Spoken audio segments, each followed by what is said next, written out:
આજની અધ્યયન નિષ્પત્તિ છે 8, 3, 1 99 સુધીની સંખ્યાઓને એકમ અને દશકના સ્થાનને આધારે વાંચે અને લખે છે. તો જો તમને અહીં ઘડી અંકોના કાર્ડ આપેલા છે, બરોબર. જોજો અંકોના કાર્ડ છે આ બધા, બરોબર. હું તમને એમ કહું કે 5 એકમ, તો અહીંથી 5નું કાર્ડ લઈ અને તમારે એકમ લખ્યું છે ત્યાં તમારે મૂકવાનું છે. પછી હું દશકનું કાર્ડ કહું તો તમારે દશકમાં કાર્ડ મૂકવાનું છે. પછી એની સ્થાન કિંમત તમારે કહેવાની છે. સમજાઈ ગયું બધાને? શું કરવાનું પહેલા કયો તમે?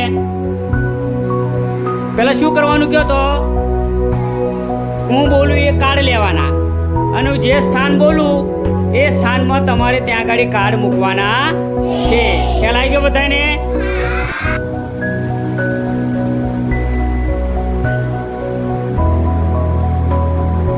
ચલો 3 એકમ,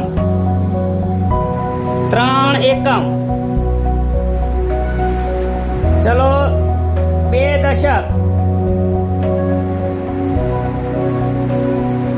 સરસ. કેટલા થયા? બગડ તગડ 23. સરસ. હવે ચલો આ દશકમાં કેટલા છે? દશકમાં કેટલા છે? 2. તો 10 ની કેટલી લાઈન થાય? 2. તેની સ્થાન કિંમત કેટલી થાય? કેટલી થાય? 20. લખો 20.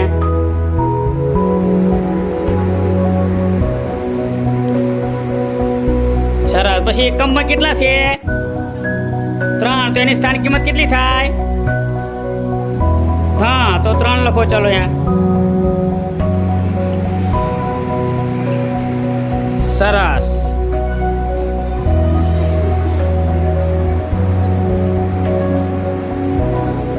3 દશક.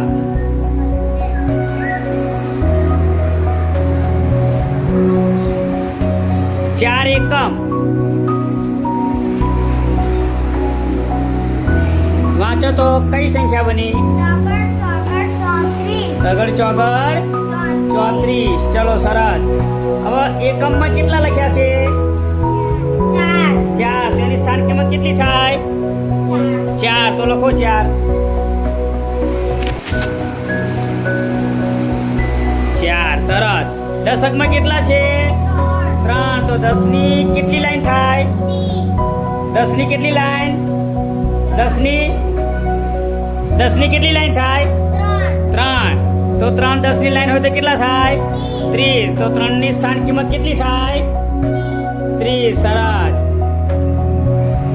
હવે તસ્કીન આવે.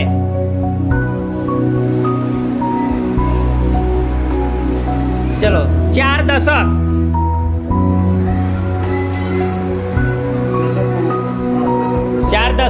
સરસ.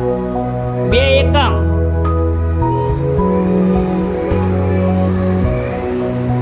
એકમ. સરસ. વાંચો તો કેટલા થયા બેટા?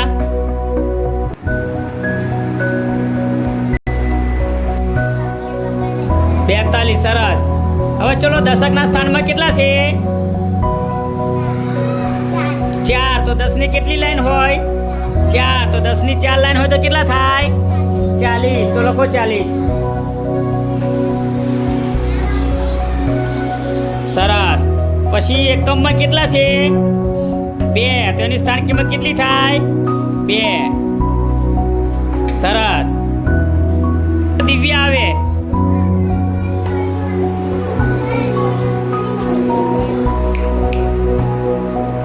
ચલો 9 દશક. 5 એકમ. સરસ. તો દશકમાં કેટલા છે બેટા? 9. તો 10 ની કેટલી લાઈન હોય? 9. તો 10 ની 9 લાઈન હોય તેની સ્થાન કિંમત કેટલી થાય? લખો 90 લખો. સરસ. હવે એકમમાં કેટલા છે? 5. તેની સ્થાન કિંમત કેટલી થાય? 5. સરસ. તો 90 ને 5 કેટલા થયા? 95. સરસ. બેસી જાઓ. તો આ રીતે બાળકોને આગળ દશક, એકમ ની સ્થાન કિંમત વધારે શીખવી હોય તો શીખવી શકાય છે.